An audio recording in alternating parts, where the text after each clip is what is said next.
All right, hello everyone. I want to talk to you today about a natural control for diabetes management. And I want to compare it to metformin, and I want to talk about how genetics have to play with this. My name is Dr. Joel Rosen. I am the Stress Recovery Ninja, and today we're going to talk about how diabetes can be managed more effectively through lifestyle. So what I want to talk to you about is a diabetes prevention protocol study that was published in the New England Journal of Medicine in 2002. So this isn't any fluff type of article. This is the prestigious New England Journal of Medicine. And if you want to check it out for yourself, I listed the article number there, and you can go check it out. Basically what they did, this diabetes prevention protocol, was a study of over 3,200 patients, 27 clinics across the US, and they selected men and women who had elevated glucose levels. So that meant that their glucose levels was averaged about 106. Now, in today's day and age, they may be told that they have pre-diabetes, or a lot of doctors will say, hey, don't worry about it. Let's just get you on metformin, or let's just get you on insulin, or maybe let's just have you try and change your diet so you're not eating so much carbs, which is really bad advice. But either way, they had 106 fasting glucose level, and they had a impaired oral glucose tolerance test, which means they test your glucose several times after taking some glucose, and they see how long it takes to return to baseline. These people took a while to return to baseline. And also these people had an average BMI of 34. What they did is they split it up into 4 groups. Now, if you do the research on this study, you don't hear about the 4th group. You hear about only 3 groups. And the reason why you don't hear about the 4th group is because they had to discontinue it because it was a drug that was finding to have liver toxicity. Take a moment to think about that liver toxicity. They couldn't even do this study because the drug that was aimed at lowering glucose and making less likelihood of getting diabetes had to be discontinued. But the 3 groups that did continue was a placebo group. So they weren't given anything, or they were giving something, but it wasn't anything. And they didn't have any intervention whatsoever. There was the metformin group, and then there was the lifestyle group. So those were the 3 groups that they did. And basically, okay, so what they found was, okay, so let's talk about how the lifestyle group worked. What was the lifestyle interventions? So they had frequent counseling sessions, and they helped people lose a goal of 7% of body weight in the first 6 months, and then the goal was to maintain that for 4 years during that study time.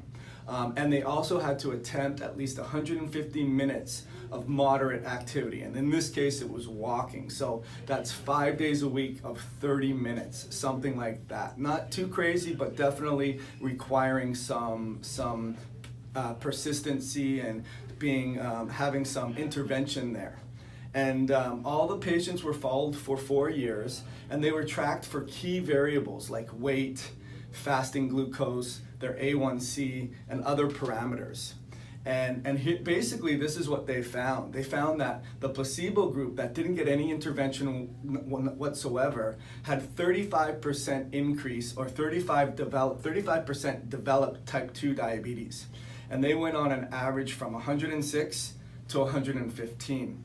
The metformin group had some effect. They basically lowered the cumulative incidence of type 2 diabetes by 31% compared to the placebo. However, the amazing thing was the lifestyle intervention group nearly doubled from the metformin group.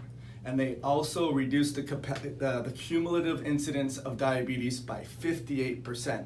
So compared to the control, compared to the placebo group. So basically you had 3 groups, 4 groups were there. They had to stop one because of drug toxicity.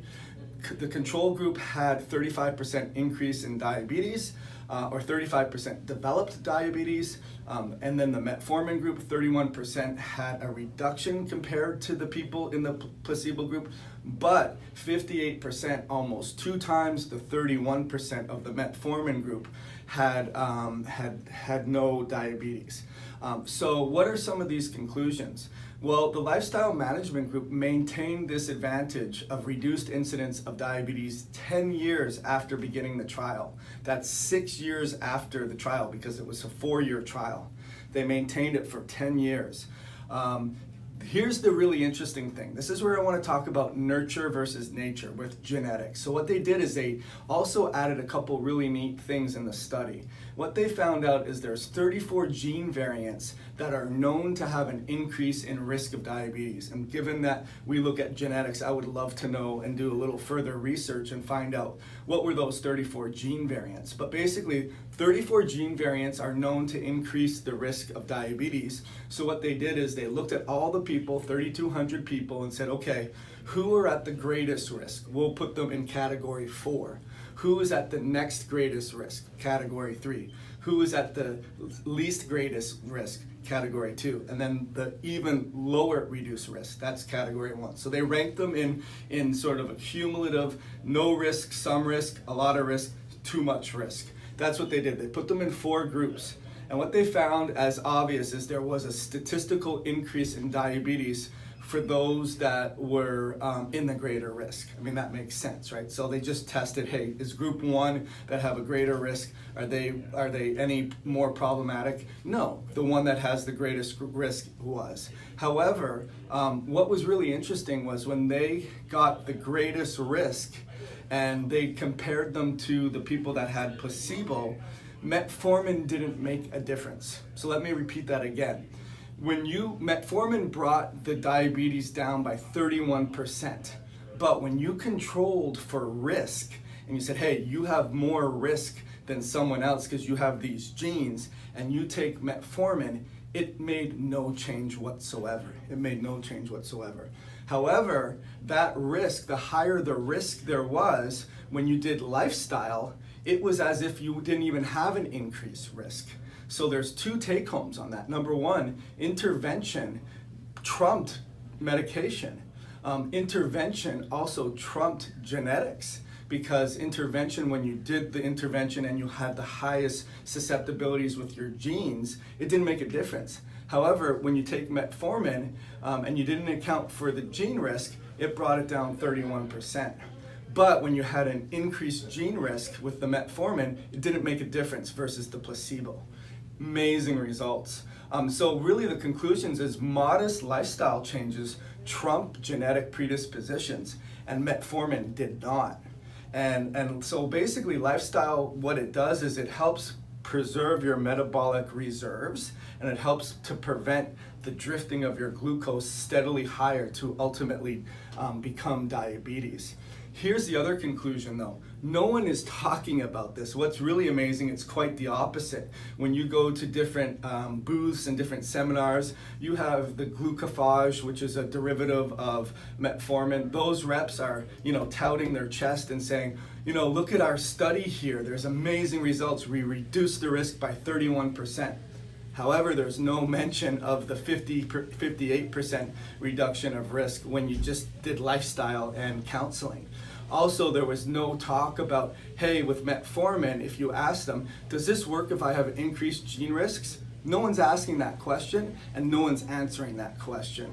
And the bottom line is lifestyle medicine was almost 2 times as powerful. And if there was a genetic predisposition, it didn't matter. It still decreased the risk where metformin didn't. So pretty amazing information. That gives you some hope that you can recover from a diabetic problem with lifestyle intervention, even if you have a genetic predisposition. And that when you go on metformin, realize if you do have a genetic predisposition, it's not going to make a difference. So hope that you found that really, really helpful. And these are things that you don't ever hear about, and that's what's really amazing about these studies. Once again, my name is Dr. Joel Rosen. I am the Stress Recovery Ninja, and if you're looking for a solution to your prediabetes or your diabetic problem and you're not moving the needle with your medications and maybe even with your lifestyle management, then maybe we need to look at some of those genes and we need to look at what you're doing so that we can give you the solution we're looking for. Hope you have a wonderful day, and we'll talk to you soon.